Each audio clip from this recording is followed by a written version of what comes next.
안녕하세요, 박민수 원장입니다. 항상 구독해 주시고 좋아요를 눌러주셔서 감사드립니다.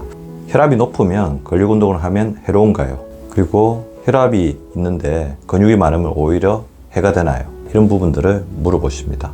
과연 혈압이 높으면 근력 운동을 하면 안 될까요? 그리고 근육이 많으면 혈압이 올라갈까요? 근육 자체가 이제 저혈압 환자들에게 도움이 된다. 근육 자체가 강건한 이미지이기 때문에 혈압에는 오히려 안 좋을 수 있다. 그런 생각을 할 수가 있는데요. 제가 근육 운동을 많이 했어. 혈압이 높은 거 아닙니까? 근육 운동을 그만해야 되나요? 아닙니다.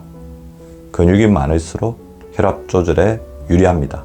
물론 혈압 조절이 되지 않는 상황에서 근력 운동은 위험할 수가 있습니다. 근력 운동은 한다는 것 자체가 혈액순환이 빨라지고 심장의 박동수가 빨라지면서 혈압이 올라가는 거죠. 근데 그것이 근력 운동을 하지 말라는 뜻은 아닙니다. 고혈압 환자가 근력 운동을 안 하고 근육이 점점 줄어들게 되면 혈압이 조절 안 되고 혈압이 더 올라갈 수가 있습니다.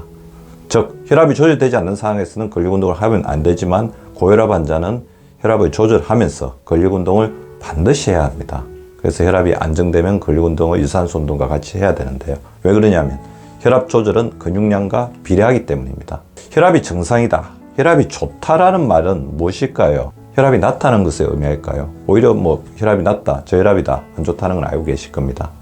혈압이 항상 정상 범위 내만 있는 것을 의미하는 것은 아닙니다. HRV라는 개념이 있습니다. Heart Rate Variability, 즉 심장 박동의 변이성인데요. 심장 박동은 호흡을 할 때, 우리가 어떤 활동을 할 때마다 약간의 변동을 가지게 됩니다. 오히려 그런 심장 박동의 변이성이 너무 없이 일정하다, 밋밋하다, 그러면 번아웃된 심장 박동이라고 그럽니다. 오히려 그것이 심장이 굉장히 지쳐있고 주위에 큰 문제가 생길 수도 있는 것을 이야기합니다. 지쳐버려서 교감신경과 부교감신경이 제대로 작동을 못하는 거죠. 올라갈 때 올라가주고 내려갈 때 내려가줘야 되는데 그 역할을 못하는 것입니다. 혈압은 오를 때 그리고 내릴 때를 확실히 해주는 것이 좋고요. 그것이 바로 우리 인간이 살아있는 존재이고, 우리가 뭔가 스트레스를 받는 상황이나 운동을 하는 상황에서는 그것을 이겨내야 되고, 그때는 혈액순환이 원활하게 되면서 심장 박동수가 올라가면서 혈압이 어느 정도는 올라가야 되고요. 물론 이제 너무 많이 올라가는 것은 위험하겠죠. 그것은 고혈압의 어떤 부작용이라고 볼 수 있습니다. 그리고 안정되었을 때는 혈압이 또 내려가줘야지 되는 것이라고 합니다. 그 이유가 뭐냐 하면 교감신경과 부교감신경을 잘 보시면 되는데요. 자, 교감신경은 어떻게 보면 우리가 어떤 상황에서 경쟁적이고 뭔가 힘을 내야 되는 상황, 운동이라든지 이 상황에서 혈액순환이 원활하게 되면서 우리 장기에 혈액이 많이 공급되는 상황입니다. 그래야 힘을 낼 수가 있겠죠. 부교감신경은 교감신경이 그렇게 계속 안긴되어 있으면 우리 몸이 버텨나지를 못하겠죠. 우리 몸을 안정시키고 평화롭게 캄다운 시키는 역할을 합니다. 가령 예를 들면 운동을 할 때는 교감신경이 항진되면서 혈압이 이렇게 제대로 올라줘야 장기에 혈액이 공급되고 심장도 장기도 부담을 받지 않게 되면서 원활하게 활동하게 됩니다. 반대로 안정 시에는 혈압이 떨어져 줘야 합니다. 심장도 쉬어야 하고 장기도 많은 혈액들이 올 필요가 없는 거죠.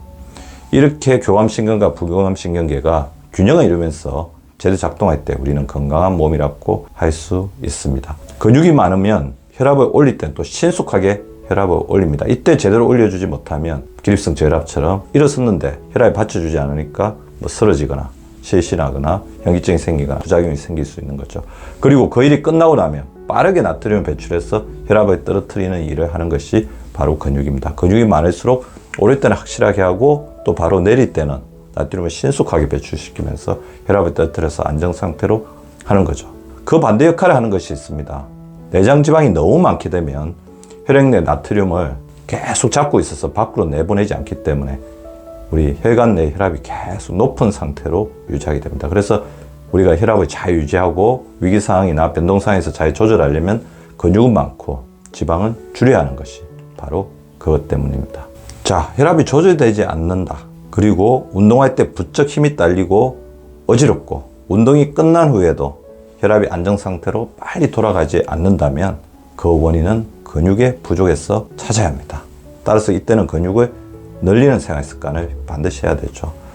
그리고 최근에 굉장히 늘어나고 있는 저혈압, 특히 기립성 저혈압이신 분들도 바로 혈압을 조절하는 능력을 가지고 있는 근육의 부족에서 기인한 것입니다.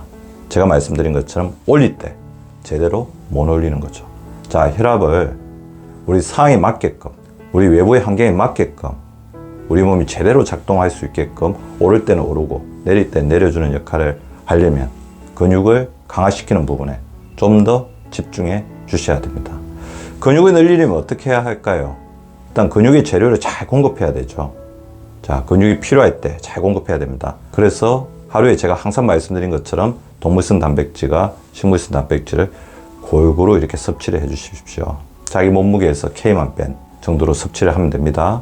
60kg이면 60g, 70kg이면 70g을 섭취해 주시는 게 좋을 것 같고요. 운동하기 전에 적절한 양의 간식들, 비스킷이나 우유 같은 걸 먹어서 운동하면서 근육이 오히려 더 소실되지 않도록 해주시고요. 운동할 때는 적절한 수분 공급과 미네랄 음료 등을 섭취하셔가지고 우리 근육이 잘 형성될 수 있도록 도와주는 게 중요합니다. 그리고 운동이 끝났으면 그날 저녁에 근육이 무럭무럭 자랄 수 있도록 단백질을 잘 공급해 주는 게 중요하겠죠. 그리고 근육은 용불용설입니다. 쓰지 않거나 단련시키지 않으면 점점 줄어듭니다.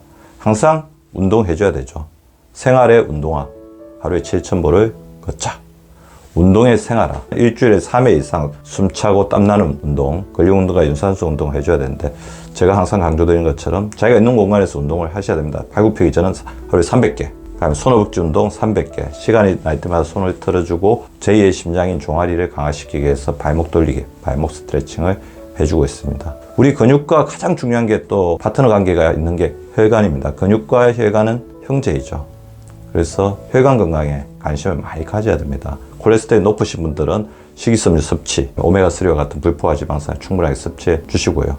우리 혈관이 탁해질 때, 혈액이 찐득찐득해졌을 때 우리 혈관이 굉장히 타격을 받기 때문에 충분한 수분 섭취를 해주시기 바랍니다. 수분 색깔이 맑고 투명하게 놓일 때까지 수분 섭취를 해주는 것이 중요합니다. 오늘 말씀드린 것처럼 근육은 어떻게 보면 우리 혈압을 조절하는 데 있어서 가장 중요한 결정인자라고 할 수 있습니다. 우리 구독자분들 근육을 항상 신경 쓰면서 근육을 늘리는 생활 습관들을 잘 유지해 주시기 바랍니다. 오늘도 시청해 주셔서 감사합니다. 건강한 하루, 유쾌한 하루 보내시기 바랍니다. 구독과 좋아요는 박미수 박사 TV를 지속시키는 생명력입니다. 많이 구독해 주시고 좋아요를 눌러 주시기 바랍니다. 항상 감사드립니다.